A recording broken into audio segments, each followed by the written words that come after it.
बिस्मिल्लाहिर्रहमानिर्रहीम नहमदुहु व नुसल्ली अला रसूलिहिल करीम अम्मा बाद।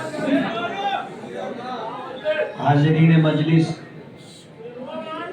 आज इस वक्त हम और आप यहाँ इसलिए जमा है कि 20 नवंबर 2024 को वोटिंग हुई और वोटिंग हो जाने के बाद पूरे शहर में हमारे मानने जानने वाले वर्करों में, हमारे हमदर्दों और खैरखाहों में, हमारे वोटरों में, माओ और बहनों में एक किस्म की बेचैनी थी कि 23 नवंबर को क्या नतीजा सामने आएगा। हमारे मुखालिफिन ने जिस तरह का हवा खड़ा किया था कि हम 30,000 35,000 बोगस वोट डालेंगे। हम सियासी तौर पर इब्तदाई दौर में हैं, सियासी चालबाजियां हम लोग समझ नहीं पाते और जज्बाती होकर के हम लोग सुनी सुनाई बातों को खुद ही फैलाना और वायरल करना शुरू कर देते हैं, जबकि ये सामने वालों की चाल होती है और हमें उससे बचना चाहिए। लेकिन हम लोग अपनी सादगी की वजह से मुतासिर होकर के, जज्बाती होकर के उनकी चालों को नहीं समझते हुए उनकी बातों को हम लोग खुद ही वायरल करते हैं।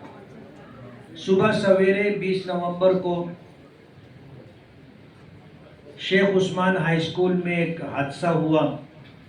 हमारे तनवीर मिंबर और रज्जू अंसारी को सुबह 7 सवा 7 बजे के दरमियान जलील दादा ने कॉलर पकड़ करके धक्का मुक्की की। हम लोगों को खबर मिली और हम तमाम लोग जो है, जिसमें यूसुफ सेठ, ईदी अमीन और जुल्लू सेठ और भी बहुत सारे हमारे रुफका थे, हम लोग वहाँ पहुँच गए। कहते ना कि खुदा शर्रे बरंगेज़त के खैर मादरा बाशद। बज़ाहिर कोई शर वजूद में आता है लेकिन उसमें अल्लाह पाक खैर रखते। हमारे इन दोनों साथियों के साथ बदतमीजी की गई, झगड़ा किया गया, उन्हें मारा गया। लेकिन सुबह सवेरे जब ये हादसा हुआ, हमने पुलिस डिपार्टमेंट से राब्ता किया और पुलिस को इस बात का एहसास हो गया कि तमाम तर एडजस्टमेंट के बावजूद हम इलेक्शन कमीशन को जवाब दें। अगर इस तरह के हादसा होते रहे तो जो डिपार्टमेंट के जिम्मेदारान हैं उनको इलेक्शन कमीशन के सामने जवाबदेह होना पड़ेगा। उन लोगों ने इस बात को महसूस करते हुए फौरन वहां हाजिरी दी और शेख उस्मान हाई स्कूल में शाम तक इत्मीनान के साथ पोलिंग होती रही। मालेगांव शहर में जो हवा चलाया गया था कि इतनी बड़ी तादाद में बोगस वोटिंग होगी, हम जब हमारे ऑल इंडिया मजलिस इत्तेहादुल मुस्लिमीन के कौमी सदर बैरिस्टर असदुद्दीन ओवैसी साहब से बात की और उनको सूरत हाल से आगाही दी, तो वो कहने लगे कि इतनी बड़ी तादाद में बोगस वोट देना मुमकिन ही नहीं। सरकार ने इलेक्शन कमीशन के जरिए जो सिस्टम बनाया है उस सिस्टम को तोड़ना मुश्किल है। अभी हम इस पर बहस ना करते हुए आपको इत्मीनान हो जाए कि कल इंशाअल्लाह हमारी जीत होगी, इस पर बात करना चाहेंगे कि आगरा रोड के उस तरफ 58.59% जो है वोटिंग हुई है। जाहिर बात है कि बोगस वोट जिसको हम बोलते हैं, यानी मेरी वोट किसी और ने डाल दिया, ये सब कुछ ओरिजिनल वोट बोलो या बोगस वोट बोलो मिला करके ये 58-59% वोटिंग हुई है। उस तरफ 95,000 वोट है। अगर हम देखते हैं कि 59% वोटिंग का रेशो क्या बैठता है तो वो 56,000 वोट बैठता है। 56,000 वोट में से हमको उधर से कितनी वोट मिलेगी?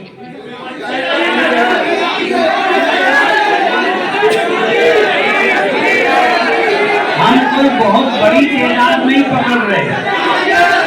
बस आप खामोश हो जाओ, आप बोल चुके, खामोश हो जाओ। आपको जो कहना था आपने कह लिया। हमने उधर मिलने वाली वोटों में से हम ये समझते हैं कि 2019 में हमको जितनी वोट मिली थी, आज पोजीशन हमारी उस इलाके में 2019 के मुकाबले में बेहतर है। अल्हम्दुलिल्लाह।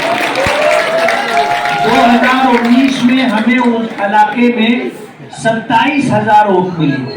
कितनी? 27,000 वोट मिली थी। हम 27,000 भी नहीं पकड़ रहे, उससे कम वोट पकड़ रहे। हम 20,000 वोट पकड़ रहे। आपको इत्मीनान है इतनी वोट मिलेगी हमें? अब 56,000 में से अगर 20,000 वोट हमें मिलती है तो हमारे मध्य मुकाबिल को कितनी वोट मिलेगी? 36,000। आप आगरा रोड के इस तरफ गाउठान एरिया में आ जाइए।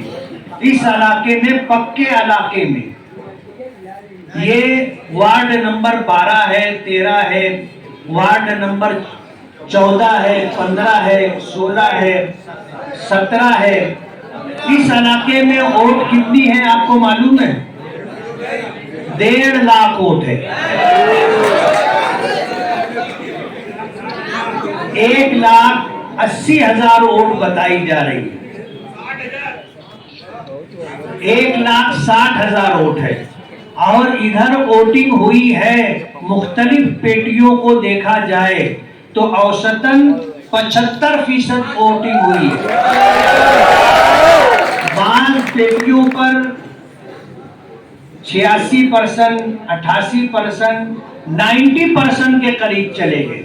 लेकिन जिन पेटियों पर वोट कुछ कम है, सबको मजमूई तौर पर अगर जोड़कर देखा जाए तो हमें इस एरिया में जो परसेंटेज है वो 75% है। अब आप 1,20,000 वोट ये पक्के इलाके की है, जो वोटें गिरी है 1,20,000 वोट। 1,20,000 वोट जो है, आप देखो आगरा रोड के उस तरफ हम थे कि नहीं थे? थे। हमने वोट कम पकड़ी। इस इलाके में जो हमारा अपना पक्का इलाका है, 1,20,000 वोट पड़ी है। इसमें से मैं इस इलाके में पूछना चाहूंगा, हमारे मुखालिफ कहीं नजर आए? उसके बाद भी हम ये मान के चलते हैं कि 1,20,000 में से 80,000 वोट हमको मिलेगी। 40,000 वोट हम उनको दे रहे हैं। 40 और 36 कितना होगा?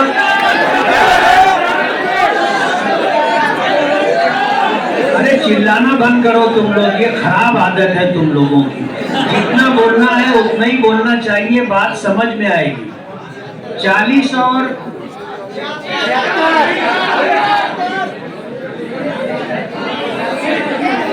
हमें 80,000 वोट मिली और वो 20,000 मिला करके कितना हुआ? 1 लाख वोट। उनको उधर 36,000 वोट मिली और इधर हम मान लेते हैं कि उनको 40,000 वोट मिली। इतनी मिलेगी नहीं, लेकिन हम ये मान के चलते हैं कि उनको 40,000 वोट मिली। कितना हुआ? 76,000 वोट। हमारी वोट कितनी है? 1 लाख है। कितने वोटों का फर्क है? 24,000। अब हम लोग गुरुवार वार्ड में चले जाते हैं। गुरुवार वार्ड में भी हमको माजी में अच्छी वोट मिली थी। आज हमने उस इलाके में जो काम किए हैं और जिस ताकत के साथ उस इलाके में इलेक्शन लड़ा गया है, यूनुस दादा, डॉक्टर खालिद परवेज, अब्दुल मालिक, माजिद हाजी, और इसके अलावा हमने जो तरतीब बनाई थी और जो तंजीम बनाई थी, बहुत सारे इनफरादी तौर पर इदारों की शक्ल में हमसे लोग जुड़े रहे। सब लोगों ने मिल करके काम किया। उधर जो वोट है, हमें गालिब गुमान ये है, कितनी वोटें हैं उधर? 42,000 वोट उधर है। 42,000 वोट उधर गिरी है और 42,000 वोट में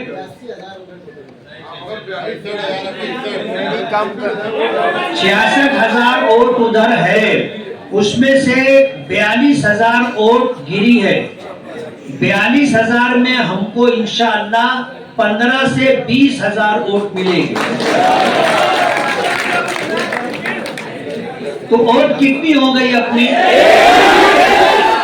1,15,000, 1,20,000 वोट। अब उनके पास 76,000 वोट थी, वहां से उनको जो है 22,000 वोट आप उनको दे दो।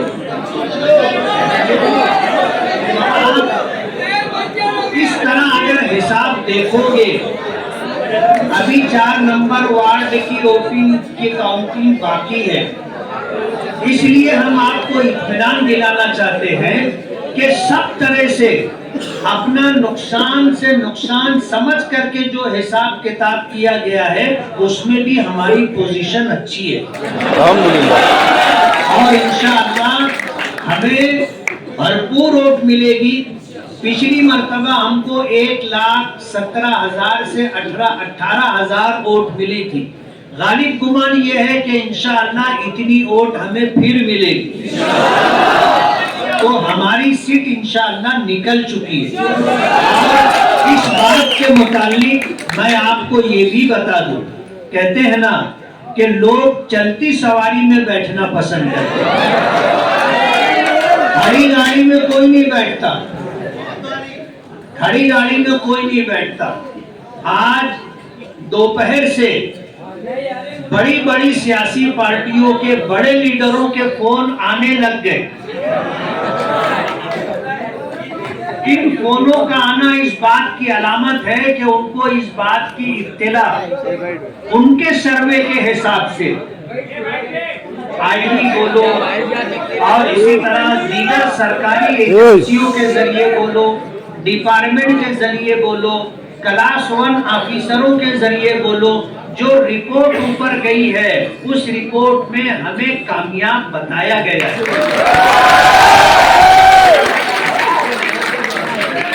मराठी एग्जिट पोल में भी मालेगांव सेंट्रल से मेरी कामयाबी बताई गई,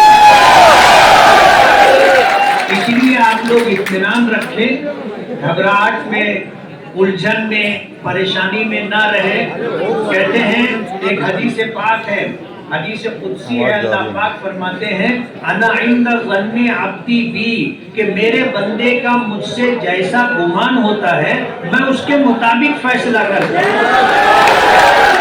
तो आप यकीन रखिए कि इंशाअल्लाह हम कामयाब हैं। अब आपसे गुजारिश ये है, 2 गुजारिश करूंगा। एक गुजारिश तो ये कि फैसला कौन करेगा? अल्लाह पाक करेंगे। हमें अल्लाह पाक से अच्छा गुमान रखना है और अच्छा गुमान रखते हुए हमें अल्लाह हमें तौफीक दे, तहज्जुद में उठे, दुआ करें कि अल्लाह हमें अपने गुमान से ज्यादा बढ़ करके वोटें अता फरमाए और हम लोग कामयाबी हासिल करें। फज्र की नमाज एहतिमाम के साथ पढ़ें। फज्र की नमाज के बाद भी आपको दुआ करना है और दुआ करने के लिए कहीं मस्जिद में जाकर बैठना जरूरी नहीं है, आप चलते फिरते भी दुआ कर सकते हैं, अपने घर में भी मुसल्ला बिछा करके दुआ कर सकते हैं। दुआ अल्लाह से की जाती है, उसमें कोई ऐसी कंडीशन नहीं है कि इस हालत में दुआ करोगे तो सुनी जाएगी वरना नहीं सुनी जाएगी, ऐसा नहीं। और दूसरी अहम बात इस्तिखारे के जरिए से, अकाबिरीन उलमा बुजुर्गान दीन के जरिए से भी हमें मुबारकबादियां मिल रही हैं।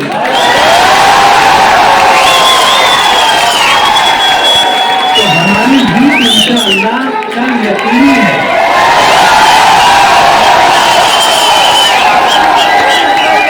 मैं आपसे एक आखिरी गुजारिश करूंगा और वो ये कि कल हमें जब अल्लाह पाक जीत अता करेंगे तो हमें अल्लाह रब्बुल आलमीन का शुक्रगुजार होना है।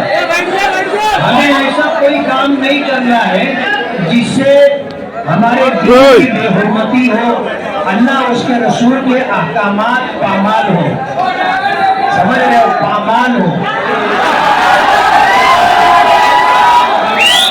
हमें इस बात का ख्याल रखना है, हमें पटाखाबाजी करो, आतिशबाजी करो, शोर शराबा करो, और ऐसा कोई काम जिससे आम इंसानों को, आम लोगों को तकलीफ हो, उससे अपने आप को बचाना जरूरी है। हम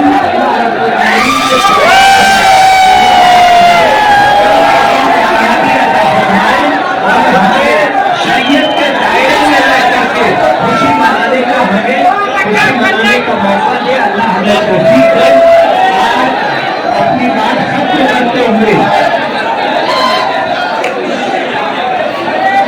एक बात आप सुन ले कि हमारे लिए जो एरिया तय किया गया है वो मोहन टाकीज के सामने जो वो हमारे लिए रखा गया है। और सिविल हॉस्पिटल की तरफ